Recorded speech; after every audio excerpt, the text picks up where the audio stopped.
तो WWE class in Italy 2026 खत्म होने के बाद इतने सारे क्वेश्चंस हैं कि सोलो सिकोआ क्यों आया था अटेंडेंस में, Roman Reigns and Cody Rhodes का क्या पंगा है, क्या लेसनर ने ओबाफेमी को बरी कर दिया, एंड क्या तीसरा मैच होगा तो लेसनर फिर से हार जाएंगे, कोडी गंथर बुलसिट की बात करेंगे, एंड ओवरऑल अब क्लास इन इटली के बाद क्या क्या होने वाला है इसकी बात करने वाले हैं। बिकॉज आई थिंक रिव्यू मैंने रोहन ने दोनों ने अपने अपने चैनल पे कर ही दिए एंड अच्छे से ही कर दिए, तो यहाँ पे दोबारा उस चीज़ को करके ज़्यादा फायदा नहीं है। ऑब्वियसली मैच की भी हल्की बहुत बात करेंगे, लेकिन आफ्टर मैथ की ज्यादा बात करेंगे। लेकिन फिर भी मैं पहले पूछना चाहूंगा रोहन से कि क्लास इन इटली को 10 में से कितना रेट करना चाहोगे, पहले ये बताओ।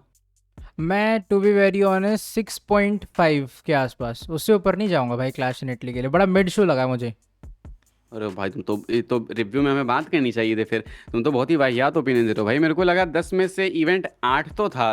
वही जो 2 पॉइंट्स कटे वो कोडी के मैच के कारण कटे हैं। कितना हाँ इतना क्यों भाई, कम दे तू रहे तू हो? तुझे रिया रिप्ले और जेड के मैच में बड़ा इंटरेस्ट आया होगा ना देख के। यार जेड कागिल का मैच एक्चुअली अच्छा था कोडी के मैच से, और कमेंट्स में बता अबे देंगे तुमको कोडी, लोग। देख देख अब तो फिर कोडी पे जा रहा है, भी तेरे को लोग गरियाएंगे कमेंट अरे में। रियल में अच्छा था भाई। अबे रियल में मजाक नहीं अच्छा था, कर रहे हैं। लेकिन लेकिन कुछ था नहीं भाई, ऐसा कुछ स्पेशल नहीं लगा मुझे उस मैच में। जैसे होता है ना कोडी कि में तो क्या स्पेशल देखे लग गया बैठ तुमको? के इन वो बाथरूम ब्रेक वाला मैच लग रहा था। तो कोडी में क्या स्पेशल लग गया? इवेंट चालू कोडी तो होते ही आधे अबे घंटे में कोडी वाला पूरा तो बाथरूम बेकार ब्रेक था। आ गया। अबे कोडी वाला तो बेकार ही था, कोडी वाला तो बेकार। कोडी वाला देख के तो गंथर के लिए सिंपथी आ गई मुझे कि पता नहीं उसके साथ नहीं किया बट क्या रिया बेचारे के रिप्ली, साथ। खैर कमेंट्स में लोग बताएंगे कि रिया रिप्ली जेड कागिल ज्यादा बेटर था या फिर कोडी Gunther. I think Riya replay Z Kargil was better भाई। एंड शायद जेड कागिल का डब्ल्यूडब्ल्यूई मेन रोस्टर पे ये सबसे अच्छा मैच था अभी तक का। और बाथरूम ब्रेक की तो आई डोंट थिंक बात सेंस बनाती है, क्योंकि इवेंट चालू हुआ आधा घंटा हुआ था। आधे घंटे में अगर तुमको बाथरूम ब्रेक लग जा रहा है then you should get check. तुझे तो रिकॉर्ड में लग जा रहा है, वो भूल गया क्या? तो ठीक है, हम लोग पहले रोमन रेंज से ही बातों को शुरू करेंगे। इस पर्टिकुलर मैच को कितना रेट करना चाहोगे, रोमन रेंज जेका फाटू के मैच को? देख, ट्राइबल कॉम्बैक्ट मुझे एक्चुअल में अच्छा लगा मैच। मेरे हिसाब से कि ब्रॉक लेसनर वर्सेस ओबाफेमी और ये ट्राइबल कॉम्बैक्ट, ये दोनों मैच बहुत सही मैच थे। और मैं इसको 7 या 8 मान ले देना चाहूँगा बहुत ईजिली। और इस मैच का बेस्ट मोमेंट, फेवरेट मोमेंट? इस मैच का बेस्ट मोमेंट तो वो भाई, मेरे अकॉर्डिंग तो वो वाला था यार, जब उसने वो रिंग साइड पे जाके रोमन ने स्पीयर दिया और सिक्योरिटी गार्ड्स को दबा दिया था नीचे। भाई इस मैच में बड़े फनी मोमेंट्स थे। सिक्योरिटी गार्ड का दब जाना, फिर रोमन सुपरमैन पंच मार रहा था, जेका फाटू पागल हो रहा था, देख रहे थे? अबे हाँ, सुपरमैन वो पंच नाचे जा रहा है, वो ओ नाचे जा रहा है। फिर फिर दूसरा सुपरमैन पंच और फिर जेका फाटू पागल हो रहा है। तो वो वाला मोमेंट बहुत ही अच्छा लगा, फनी लगा मुझे। वैसे वो चीज़ पसंद नहीं है मुझे, लेकिन वो मोमेंट फनी था। मुझे तो मेरा पोस्ट फेवरेट मैच वाला भी मोमेंट, फनी लगा, जब जेउस उसको खींच रहा था। हाँ हाँ सही बात है यार। मेरे को यही सोच के इतना हंसी आ रहा सुबह से कि मुझे गाड़ी चाहिए, बंगला चाहिए, बिल्डिंग चाहिए, प्राइवेट जेट चाहिए। गुलाम बन के चला गया भाई। अब कुछ नहीं और है। बड़े बड़े प्राउड तरीके से गुलाम बना भाई, इसकी शक्ल देखने वाली थी उसके बाद। अब कुछ टाइम तक इसका डाउनफॉल चलेगा आई गेस। अबे डाउनफॉल नहीं, उल्टा इसकी पॉपुलैरिटी बढ़ेगी, ब्लड नहीं लाइन में आ मतलब गया ना डाउनफॉल दोबारा। एज इन केफेब डाउनफॉल, कि अब हाँ हाँ मतलब ये हाँ अपने हाँ डाउन पीरियड हाँ। में आ गए। अबे अबे इसका वही सैमी वाला हाल है, सैमी इसमें आगे रेलिवेंट बन गया था कुछ टाइम के लिए, वैसा वाला। हम्म। क्या पता है उसके बाद फिर जब इसका वापस से वो पीरियड आया कि जेकब वापस अपने फॉर्म में आ गया, तो देन जाके मे बी चैंपियन वैम्पियन बने। लेकिन सोलो सिकोवा क्या कर रहे थे रिंग साइड? मुझे लग रहा है, पता है मेन प्रॉब्लम क्या है? सोलो और एमएफटी के लिए प्लान बचे नहीं है, आधे बंदों को ये लोगों ने फायर कर दिया है। वाइट सिक्स के साथ उनका फ्यूड था, उसके बाद कुछ पता नहीं, सोचा ब्लड लाइन में घुसा देते हैं। अब मुझे लग रहा है सोलो और रोमन का भी फिर से कोई ना कोई फ्यूड होगा, देखना। तो सोलो रोमन का भी तो एक तरीके से कंक्लूजन हो गया था रॉ नेटफ्लिक्स एपिसोड में ट्राइबल कॉम्बैट मैच के साथ में। हाँ हाँ, लेकिन मुझे याद है बहुत पहले की बात है, ये 2023 या 24 में पॉल हेमन ने कहा था कि ब्लड लाइन का जो पूरा सागा है उसकी अभी थर्ड इनिंग होनी बाकी है। यानी कि पहली हो गई थी, दूसरी सोलो के साथ, अभी तीसरी होगी। और आई थिंक तीसरी में ये लोग सब कंबाइन कर दे रहे हैं, एमएफटी को, यहाँ पे जेकब को, ऊसोस को। तो पूरा ओवरऑल कंबाइन करके ये लोग चाह रहे रेटिंग बूस्ट होंगे, क्योंकि ब्लड लाइन वाला फॉर्मूला हमेशा काम करता है इस चक्कर में। क्या लगता है, रोमन सोलो एक और मैच होगा या फिर ब्लड लाइन एमएफटी कुछ ऐसे वर्सेस वॉर गेम्स टाइप कुछ सेट? देख, अगर सर्वाइवर सीरीज से पहले करवा देंगे, जैसे मुझे लगता है ये ज़्यादा तो जो ने आइडिया बताया तूने, MFT versus bloodline, I guess ये होगा।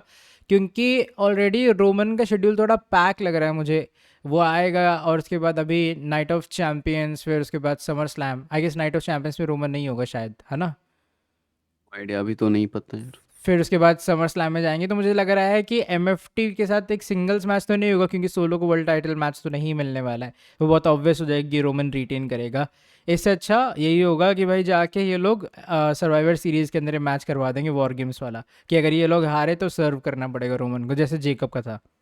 यार मतलब सोलो का ठीक है, लेकिन ये एमएफटी के जो बाकी दो चंगू मंगू बाकी हैं मेंबर हैं भाई, हाँ अबे कुछ वो फील नहीं देते फील भाई नहीं कि हाँ देंगे ये। ये लोग अरे ब्लड लाइन एग्जैक्टली, मेंबर्स हैं। वही तो ये टाला टोंगा टामा टोंगा, ये तो लगता है कि बाहर ही कोई है, अपने आप को प्रिटेंड कर रहे हैं कि ये भी फैमिली से बिलोंग करते हैं। ये जेकब जेकब ठीक, जेकब कह रहा हूँ, जेकब ठीक लगता है, और सोलो भी लगता है कि हाँ भाई मेंबर है फैमिली का। और सोलो का इवन जब डेब्यू वेब्यू हुआ तब भी बड़ा सही लगा था। लेकिन अब वो हम्म। धीरे धीरे करके ना उसको इतना सूट बूट में दिखा दिए हैं कि सोलो की भी हाइप और मर जा रही है देख के। हाँ लेकिन सोलो जब दिखा था तो पॉप अच्छा मिला था वैसे। हाँ क्योंकि वो था ना, क्योंकि जेकब के साथ उसका वो भी था, उसने एक स्टोरी भी तो डाली कि इससे अच्छा भाई मेरे साथ रह लेता, वहाँ गुलाम बन गया जाके। स्टोरी डाली है। हाँ उसने डाली थी कि इससे अच्छा मेरे साथ रह लेता, जेकब को वो टैग करके सॉर्ट ऑफ। और तो क्या पता ऐसा सिचुएशन आगे बने कि जेकब को चुनना हो रोमन में और उसमें सोलो में। हाँ हाँ मुझे लग रहा है अभी यही करेगा ना सोलो, जब कन्फ्रंट अनफ्रंट करेगा कभी ब्लड लाइन को, मतलब रोमन वगैरह को, तो यही कहेगा जेकब को टॉन्ट करते हुए कि भाई इससे अच्छा मेरे साथ रह लेते, मैं तुम्हें गुलाम की तरह थोड़ी ट्रीट कर रहा था। तब रोमन जाके हालांकि उसको फोर्स करेगा सॉर्ट ऑफ। हालांकि अभी असली ह्यूमिलिएशन बाकी है जेकब का, जो कि आज रात में होगा, मंडे नाइट हाँ और हाँ आज रात मंडे में ही नाइट है। रॉ में एक्नॉलेजमेंट सेरेमनी। अभी मैं बस ये सोच रहा हूँ भाई ये फिर से ना मुकर जाए और फिर से कहे भाई मुझे एक और तीसरा मैच दिला दो। नहीं फिर से तो नहीं, इस बार तो गया गुलाम बन के, आई डोंट थिंक सो मुकरेगा इस बार वो। बट इंटरेस्टिंग होगा देखना कि आखिर कैसे अपने ईगो को दबा के वो रोमन को एक्नॉलेज करेगा एंड सर्व करेगा अभी आने वाले टाइम में। इसके अलावा रोमन रेंस ने भाई ये क्या बोल दिया भाई, क्या है कि OB one fuck that shit fuck that noise, ये रोमन रेंस तुम्हारी तरह क्यों बात करने लगा रोहन रेंस। अबे वैसे सही तो बोल रहा था भाई, कौन सा उसमें वो देख रोमन का जो ट्रैश टॉक है ना भाई, वो मुझे ऐसा लगता है ट्राइबल चीफ की गिमिक का one of the best part लगता है मुझे, चाहे रोमन मैच के बीच में करे चाहे पोस्ट मैच करे। वो मैच के बीच में भी कुछ कह रहा था जेकब से, मुझे पता नहीं कुछ एग्जैक्ट याद नहीं आ रहा है कि भाई तू ये क्यों करना चाह रहा था, फालतू पिट रहा है, ऐसा है वैसा है। तो रोमन का ट्रैश टॉक अच्छा लगता है, मुझे लग रहा है कि ये लोग अब प्लान कर रहे हैं कोडी वर्सेज रोमन का तीसरा मैच, क्योंकि पोस्ट शो में भी उनके बीच में कॉन्फ्रंटेशन हुई। फिर उसने जब पोस्ट शो में कोडी ने कहा भी कि भाई सामने सामने आके बोलो कि आप बिहाइंड द बुश एक सॉर्ट ऑफ बोल रहे हो जाके, तुम्हें पता है मैं कहाँ मिलूंगा, ऐसा वैसा करके उसने बोला। तो मुझे लग रहा है ये लोग थर्ड उसके वही फाइनली मैच प्लान कर रहे हैं, और कोडी को फिर से सॉर्ट ऑफ दिखाने के लिए कि ओ माय गॉड भाई देखो मेन स्टार है। यार ये क्या बोलता है यार, I am easy to find and hard हाँ टू हाँ मैं यही बीट, तो कह यार रहा हूँ ये ऐसे कुछ, हद हो गया यही भाई। यही बोल रहा बंद था। करो अबे यार ये मतलब। गंथर गंथर को ढंग से हरा नहीं पाया बोल रहा है ये। I am easy to find hard to beat भाई, easy to find hard to beat वाला डायलॉग ओवर यूज कर दिया भाई ये, वो भी दो बट हफ्ते पता के है, अंदर अंदर। एग्जैक्ट, पर पता है यहाँ पे एक बात है कि गंथर के साथ फ्यूड पेंडिंग है इसका भी ठीक है, रैंडी ऑर्टन के साथ फ्यूड पेंडिंग है, तो रोमन के साथ टीज करके कोई मतलब था नहीं टू बी वेरी ऑनेस्ट इतना जल्दी।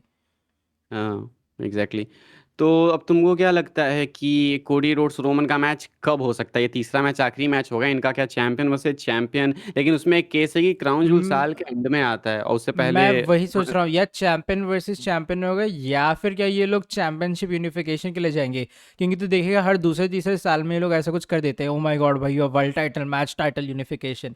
तो अगर यूनिफिकेशन वाले के लिए जाएंगे तो मैं ये मान के चल रहा हूँ वो बहुत जल्दी हो जाएगा, हो सकता है समर स्लैम में हो जाए अगर ये लोग नहीं चैंपियनशिप नहीं, लेकिन यूनिफिकेशन कर रहे हैं तो। इसमें दिक्कत है ना कि रैंडी ऑर्टन की कहानी रैप अप ही नहीं हुई है, वो जब तक नहीं वही रैप अप तो, होगी आप आगे नहीं अबे बढ़ सकते। मैं यही सोच रहा हूँ कि भाई रैंडी ऑर्टन की कहानी रैप अप हुई नहीं है, गंथर को इन्होंने कंट्रोवर्सी वाले एंगल में डाला है। अब गंथर कोडी के साथ रीमैच कर रहा है और गंथर दोबारा हार रहे, तो उसकी बेइज्जती है भाई कि आपने तो गोल्डबर्ग मेरे को एज क्या लगता स्टाइल है कि जॉन सीना को रिटायर किया बैठ के, और अब आप कोडी से हार रहे हो वो भी 2 बार।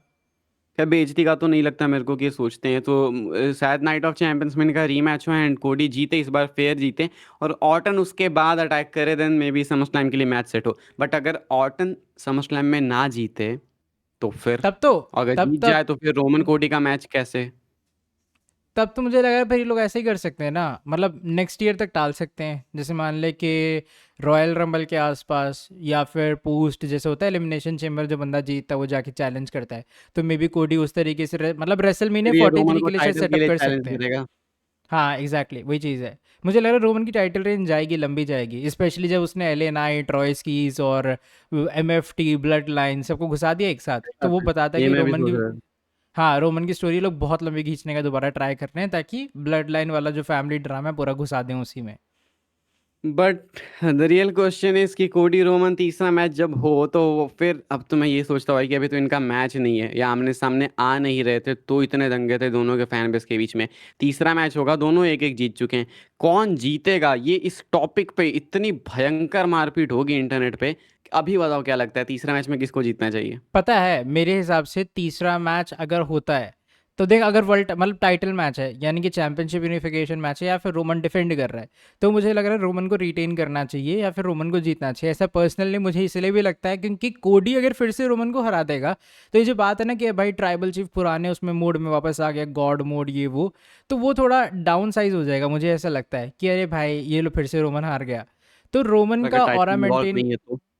अगर टाइटल इन्वॉल्व नहीं है तो मुझे लग रहा है कि कोडी का चांस बन सकता है, लेकिन फिर भी पर्सनली मैं चाहूंगा कि रोमन जीते। मैं भी सेम भाई, वो चांस तो देखो वो तो किसी भी केस में बन सकता है क्योंकि ट्रिपल एच पीछे बैठा हुआ है। लेकिन ऑब्वियसली चाहने की बात है यहाँ पे। तुम लोग बताना कमेंट करके भाई लोग कि रोमन कोडी के तीसरे मैच में किसको जीतना चाहिए, बिकॉज ये तीसरा आखिरी मैच होगा, लास्ट लाफ होगा। जो जीता वही फेस ऑफ द कंपनी, जो जीता वही है रियल, जो मान लो। तो ऐसे में आई वांट कि रोमन जीते। कोडी कभी भी WWE का real face of the company नहीं था और ना ही कभी होगा। इट वाज रोमन रेंज जिसने पैंडेमिक के टाइम पे WWE को सेव किया। कोडी रोड्स उस पर क्रेडिट खाने आ गया। एंड ये फैक्ट है जिसको लोग मानना नहीं चाहते। तो आई वांट कि रोमन रेंस ने जो पैंडेमिक के टाइम पे किया था वो रोमन रेंस के कॉन्ट्रीब्यूशन को कोई भूले ना, एंड उसके लिए रोमन को रिवॉर्ड मिले एंड वो फाइनली डिक्लेयर हो as face of the company, जो कि कभी तेरे हिसाब से, क्वेश्चन भी नहीं उठना चाहिए था। एग्जैक्टली तेरे हिसाब से, लेकिन क्या ये मैच इस साल ये लोग करवा देंगे कि रेसलमेनिया 43 तक घसीटेंगे? फिर 43 के लिए कितने मैचेस हैं? Roman Seth, Roman rock, Roman कोडी, कोडी रॉक, कैसे अरे होगा। मुझे तो लग रहा है रोमन से थे लोग समर स्लैम में ना करवा दें जिस हिसाब से चल रहा है, क्योंकि विजन के मे साथ भी। में almost few night of Champions में खत्म हो जाएगा। रोमन के लिए देखा जाए कोई ऐसा प्राइमरी फेस चैलेंजर नहीं है, तो बचा सेथ रॉलिंस जो कि इजीली आ सकता है, घुस सकता है उसमें स्टोरी में कि भाई ये लो मैं आ गया, अब दो मुझे टाइटल मैच, क्योंकि इनकी पहले अनफिनिश बिजनेस तो रखा ही हुआ है रॉयल रंबल से। हो सकता है, वेरी पॉसिबल। लेसनर की बात करें। भाई लेसनर, मुझे टू बी वेरी ऑनेस्ट, तूने स्टार्टिंग में कहा कि ब्रॉक ने ओबा को बरी कर दिया, मुझे उल्टा लगता है। मुझे लगता है ओबा ने ब्रॉक के F5 को बरी किया है जिस हिसाब से उसने परफॉर्मेंस दी आई है। Agree, I agree. मैच में जो रिजल्ट चाहिए था हमें वो रिजल्ट मिला, लेकिन जिस तरीके से चाहिए था वैसे नहीं मिला। पहली बात कि जब लिस्नर आके 5 F5 या 4 F5 स्टार्टिंग में लगाया, कितने लगाया? चार लगाए थे, चार लगातार। पिन हो जाना था वहां पे भाई, पिन हो जाना मुझे था वही वहां पे लगा, कुछ भी। मुझे वही लगा, पता है। और पता है, पिन अगर नहीं भी होता तो तूने अगर ध्यान दिया उसने 4 F5 खाए, उसने किकआउट किया और तुरंत खड़ा हो गया एकदम हम्म। स्टैंड बुल स्टिल, जैसे सेट। कुछ हुआ ही नहीं है। वो बहुत बेकार लगा। मुझे लगा पहले 2 सेकंड के लिए WWE 2K चल पड़ी है कि भैया लगातार F5 दो, बट मैं खुश था कि भाई ब्रॉक ने स्क्वैश कर दिया। बट फिर हम्म। ओबा खड़ा हो गया, और ओबा भाई, ओबा का तुम क्या ही इम्पैक्ट होगा उस पर, अगर वो 4 F5 से हार भी जाता तब भी बड़ी बात थी यार। ये नहीं तो होता कि भाई बरी कर दिया, नया ही टैलेंट तो है, कौन सा बहुत बड़ा वेटरन है। अरे भाई अभी टोनी डिएंजेलो से पिन हुआ था उधर NXT में तो नहीं। अरे रिकी टोनी सेंट से, डिएंजेलो से। मैंने एक मैच देखा, रिकी सेंट्स ने एक हाई फ्लाइंग डीडीटी दी 2 बार, ठीक है, उससे पिन हो गया था ओबा। हाँ, अबे मतलब डीडीटी इतनी पावरफुल है कि वो F5 को बीट कर दे रही है। वेरी रियलिस्टिक भाई, वेरी। उसके बाद यहाँ पे भी गुस्सा नहीं उतना फूटा मेरा। छठा F5 अनाउंसर्स टेबल पे लगता, उसके बाद वो ऐसे खड़ा हो जाता है खड़ा भाई। हो जाता है कि इतना अंडरटेकर है भाई, वो ऐसे खड़ा हुआ बहुत अचानक से गंदा फिर घुस लगा गया भाई, अंदर। बहुत गंदा लगा, बहुत गंदा लगा भाई, देख के मतलब डिस्गस्टिंग लगा। 7वें F5 पे हारता अंडरटेकर, 3 F5 पे हार गए थे रेसलमीना में। रोमन 5 F5 पे रेसलमीना पांच 34 F5 पे में हार हार गया गए था। थे। हाँ, और ये और सातवें उसमें, F5 अबे पे वो हारा है। और 34 में रोमन खूनो खून हो गया था भाई 5 F5 में ही। वही तो। नहीं, इसके जीतने हारने से भी कोई ज्यादा मतलब नहीं है, बट इतना भी किसी को टफ मत दिखा दो ना कि अंदर से लगे कि भाई ये इसको एक्स्ट्रा दिखा रही। इतना तो कोई नहीं हाँ, होता। अबे पता और वही लगे कि बात वो है तो कि अगर ये ओवर। बंदा डीडीटी से पिन हो रहा था तो इधर 7 F5 पे पिन हो रहा है। हाँ, अरे अचानक से कौन सा भाई इसने च्यवनप्राश खा लिया जो इतनी ताकत आ गई कि लो भैया अब तुम आ रहा देखो कैसे मेरे पे असर हो रहा है। ये तो वो वाला हाल हो गया। मेरा बहुत वो हुआ भाई कि ठीक है, पता है उल्टा भी क्या कर रहे हैं, जिस हिसाब से ये लोग कर रहे हैं ना बुकिंग, मुझे लगता है बहुत जल्दी ओबा फेमी पे लोग टर्न हो जाएंगे दिखना, जिस हिसाब से मॉन्स्टर हम्म। बुक करने का ट्राई कर रहे हैं। अब मान ले इतना तुम मॉन्स्टर बुक नहीं किया, होंगे अब बे। जाके नहीं होंगे। अ, नहीं होंगे, पता है क्यों? वो ब्लैक हाँ, है। ब्लैक ब्लैक्स है, पे नहीं हाँ मैं पिन ही होते बोलने बार जा रहा बार। था। बट तू सोच, मान ले अगर इतना बिल्ड किया ओबा को, ठीक है, अब जाके कोडी से फेस करे, कोडी से 2 क्रॉस रोड्स में हार जाए, क्या मतलब बनेगा? हाँ, कोडी से हारा है ना अभी ये। सेट हारा था, डिस्क्वालिफिकेशन में मैच हाँ, एंड हुआ था, कैसे में? सैटरडे नाइट्स मेन इवेंट में शायद डिस्क्वालिफिकेशन में होता है, जबकि ये चैंपियन था उस टाइम पे, NXT चैंपियन था। अच्छा ये भी चीज़ कंसर्निंग नहीं है मेरे लिए उतनी भाई कि इतना, लेकिन ये जो तीसरा मैच है वो मेरे लिए बहुत कंसर्निंग है भाई। तीसरा मैच नहीं होना चाहिए इनका, रोमन सॉरी ब्रॉक एंड ओवा का। तीसरा मुझे लग मैच रहा होगा तो वी है, ऑल नो द आउटकम। हाँ बट मुझे लग रहा है अभी तो नहीं होगा, क्योंकि तूने देखा इसको king of the ring tournament में घुसा दिया पेंटा के खिलाफ। ओवा को। हाँ तो मुझे लग रहा है अगर ओबा किंग ऑफ द रिंग में है और ब्रॉक के साथ उसने 5-6 FI वाला काम किया है, तो आई डोंट थिंक सो कि ओबा को तो ये नहीं कह सकता कि वो किंग ऑफ द रिंग नहीं जीतेगा। मुझे तो लग रहा है वही नहीं नहीं जीतने नहीं वाला है, नहीं क्योंकि नहीं, हाँ, बोल क्लियर बोल। बता रहे नहीं जीतेगा वो, क्योंकि ओबा किंग ऑफ द रिंग जीतेगा तो समर स्लैम में उसको टाइटल मैच देना होगा, और फिर टाइटल मैच देना वो हार ही तो नहीं सकता है ना वो, यही तो दिक्कत है ना। टाइटल मैच दोगे उसको टाइटल जीतना होगा, तो इसीलिए किंग ऑफ द रिंग में ही लेसनर कहीं ना कहीं इंटरफेयर करेगा, फिर से करेगा। और वो किंग ऑफ द रिंग में आगे क्वालिफाई नहीं करेगा, because but king of the ring में मुझे अगर तो घुस गया तो बिना इंटरफेरेंस के वो हारेगा नहीं। बट ये भी तो है, देख मान ले कल ही मतलब ये वाला जो रॉ है उसमें स्टार्ट हो रहा है, ठीक है, किंग ऑफ द रिंग। वहीं अगर ओबा वर्सेस पेंटा होता है, पेंटा भी तो ऐसी चैंपियन है, अगर तुम चैंपियन को पिन कर दोगे यहाँ पे, क्योंकि पहले इस रॉ में तो नहीं आएगा मुझे लग रहा है ब्रॉकोस को मारने के लिए, तो नहीं आ जाएगा, अगर क्यों वो नहीं चैंप आएगा, तुम बताओ ना, अभी इटली में थे, ये उधर से ही हो रही है मंडे नाइट, घर थोड़ी चला गया वो। ब्रॉक की आदत है वैसे, तुरंत मैच खत्म तुरंत घर भागो। लेकिन ठीक आई है, डोंट थिंक। मुझे लगता है ऐसा कि ब्रॉक के साथ नहीं होना चाहिए यार तीसरा मैच। अगर इनको करना है तीसरा मैच ना, वो बहुत कभी बाद में करें। जैसे मान लिया अगर लेसनर अगले साल रिटायर हो रहा है रेसलमेनिया के आसपास, तो उससे पहले रॉयल रंबल के आसपास से मैच होना चाहिए, क्या बैक पता टू बैक समर नहीं स्लैम होना में ही चाहिए। रिटायर हो जाए यार, लेकिन तीसरा मैच होना ही नहीं चाहिए भाई, लेसनर हारेगा भाई, वो मतलब ही नहीं यार। और पता है ऐसे देखना गंदे तरीके से ही हारेगा, जैसे ये हुआ है। और हम्म। मुझे लग रहा है ओबा उसको एक दो बारी पावर बॉम्ब देगा बस, जो भी इसका फिनिशर है अजीब सा, तो बस खैर उतने आई में जस्ट हार रियली जाएगा होप कि ब्रॉक। इनका तीसरा मैच ना हो भाई, तीसरा मैच होगा तो we know the outcome, and वो आउटकम देखने का मन नहीं है बिल्कुल भी मेरा तो। कोडी गंथर की बात कर लेते हैं भाई। भाई मैंने बताया तो गंथर के लिए मेरे मन में सिंपथी है भाई, कि गंथर को ऐसे बुक क्यों कर रहे हैं ये लोग। बड़ा डोमिनेट समझता था मैं तो उसे, कि भाई जाएगा कोडी कैसे तैसे करेगा, मतलब एक ठीक है अच्छा मैच होगा लेकिन हरा देगा। बट हराना छोड़ो, यहाँ तो वो बेचारे की रोप के पास पैर थे तब भी कोडी ने उसको खींच के, मुझे ऐसा लगा बॉच में खत्म कर दिया मैच। अरे भाई ये कोडी रोड्स क्या मतलब महिषासुर टाइप का है भाई, कि हारता नहीं है, किसे अवतार लेना पड़ेगा भगवान को भाई। ये किसी से नहीं हार सकता भाई, लाइक इनफ इज इनफ। इतने बहाने मारोगे भाई सामने वाले अपोनेंट को हराने के लिए, इतने ज्यादा, इतना भी मत अबे दिखो भाई। मैं तो ये सोच रहा हूँ फिर, अब गंथर को, तुझे अगर पता हो लास्ट ईयर समर स्लैम से वो अनडिफीटेड था सिंगल्स मैचेस में, ठीक है। हाँ लास्ट टाइम वो हाँ। सीएम पंक से वर्ल्ड टाइटल मैच आ रहा था। तो तब से लेके अब तक इस अनडिफीटेड स्ट्रीक का मतलब क्या था, अगर कोडी से इसको ऐसे ही हार जाना था। और पता है 10 मिनट से कम का मैच था यार।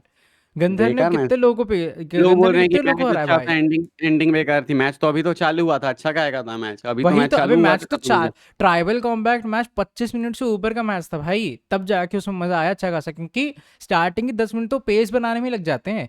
ये वही आप तो। पोंका मार रहे हो, लॉक दे रहे हो, फिर उठा के फेंक रहे हो, जब पेस बनी उतने में कोडी वाला मैच ही खत्म हो गया। स्टूपिड भाई, ये मैच लोगों को मेन इवेंट में चाहिए था, ये 30 मेन इवेंट में चाहिए था लोगों को। अबे अच्छी बात है ओपनर था भाई। वैसे देखा रोमन जाए अगर रेंस के लिए। एक सॉलिड ओपनर देना था तो ब्रॉक और ओबा का मैच ओपनिंग में होना चाहिए था। ओपनिंग देख के मूड खराब हो गया था मेरा तो। नहीं तो तुम इसको ओपनिंग क्यों, इसको किक ऑफ मानो ना भाई, मेन शो तो अपना ईएसपीएन के अलावा 1 घंटे बाद चालू हुआ, तो कोडी तो शो हाँ का हाल पार्ट ही नहीं था, किक ऑफ था वो। हाल हाल तो वही था वैसे, इस ऐसे सोल रुका और बेकेलेंज वालों ने अच्छा डिलीवर किया था। अरे कोडी का मैच इस कार्ड का वर्स्ट मैच था, और वो गुंथर के कारण नहीं, कोडी के कारण। एंड हाँ लोग अबे चाह रहे थे गंथर कि ये मेन भाई, इवेंट हो। गंथर जैसा भी तो उसको ओवर पावर करे, ओवर पुश करे, गंथर एक बढ़िया परफॉर्मर है भाई इन रिंग टैलेंट में। गंथर देता है, एफर्ट मारता है भाई रिंग में अच्छा खासा, ऐसा नहीं कि वो बॉच करता है, बॉच उसके बहुत रेयर्स होते हैं यार अगर वो होंगे तो। ऑनेस्टली चाहते हैं भाई कि कोडी रोमन तीसरा मैच हो, तो रोमन जैसे आज जेकब हाटू को पेला है भाई, वैसे ही कोडी को पेल के हराए और कहानी भाई खत्म वो करे। भाई वो पोस्ट मैच में हंस भी रहा था रोमन जी का पाटू पे। जेकब हाटू कोडी पे। हाँ नहीं नहीं ये, अरे कोडी पे तो तब हंस रहा था ना रोमन, जब वो बैक स्टेज कॉन्फ्रंटेशन हुई थी, उसको कोडी घूरा, मुंह छुपा के भाग फिर गया भाई, निकल गया हाँ मुंह झुका के। फिर कोडी चला गया, तो रोमन हंस रहा था वहां पे खड़े हुए भी। मेरे को नहीं पसंद आ रहा भाई कोडी के साथ जो भी हो रहा, बट आई होप कि रोमन रेंस इस चीज़ को एंड करें, इनको फाइनली पिन करके। इसके अलावा तो शो में था नहीं कुछ डिस्कस करने को, सोल रुका न्यू चैंपियन है which is good, but we don't want to discuss because Rohan is misogynist obviously, तो हम लोग उस पर मिसोजिनिस्ट नहीं डिस्कस बे, नहीं करेंगे। देख अगर बेकी रिटेन कर लेती तो भी कुछ फर्क नहीं पड़ता, सोल रुका न्यू चैंपियन बन के तब भी कुछ खास फर्क पड़ेगा नहीं। वी कुड नॉट केयर ऐसा बोल रहा है वो। तो बस भाई यही है इस वाले एपिसोड के लिए, जितनी डायरेक्शन हम लोग को अभी देख के लग रही है वो हमने डिस्कस कर लिया है। आप कुछ पूछना चाहते हो, कुछ बताना चाहते हो, कुछ आपके ओपिनियन तो कमेंट करके बता देना। Worst part of the show was Cody Rhodes का match, best part Roman Reigns का जीतना था आई गेस। हाँ, या पोस्ट मैच को उसका ट्रैश टॉक, या जे उसो को उसको कॉल करना जेकब को। हाँ, तो मार्केट में एक नया गुलाम आया है, जेकब पाटू। अभी के लिए इस जा वाले भाई, एपिसोड के लिए इतना ही था। बाकी लेट इसके कारण हुए, मेरे कारण नहीं। लेट कहाँ हुआ, वी आर ऑन टाइम भाई। हमने तो बोला थोड़ी था कि रिव्यू बनाएंगे, एपिसोड बनाएंगे। चल ठीक है, रैप अप कर, एंड कर अभी से। तो ठीक है भाई, अभी के लिए इतना था। सब्सक्राइब करना अगले एपिसोड के साथ में मिलेंगे, जो कि होपफुली कल मंडे नाइट रॉ के बाद हो। आज रात को है by the way Monday night raw, 11:30 में 2 बजे खत्म हो जाएगा। तो एक्नॉलेजमेंट सेरेमनी है रोमन की, यहाँ पे कुछ तो केओस हो सकता है, होगा तो फिर कल मिलेंगे। अगर अच्छा कुछ होता है या बहुत खराब होता है तभी मिलते हैं अपन, वरना नहीं दिखते हैं। तो देखते हैं, लेट्स होप सो कुछ ऐसा हो। बाकी अभी के लिए इतना था, मिलेंगे आपसे अगले एपिसोड के साथ में, तब तक के लिए goodbye, thanks for watching.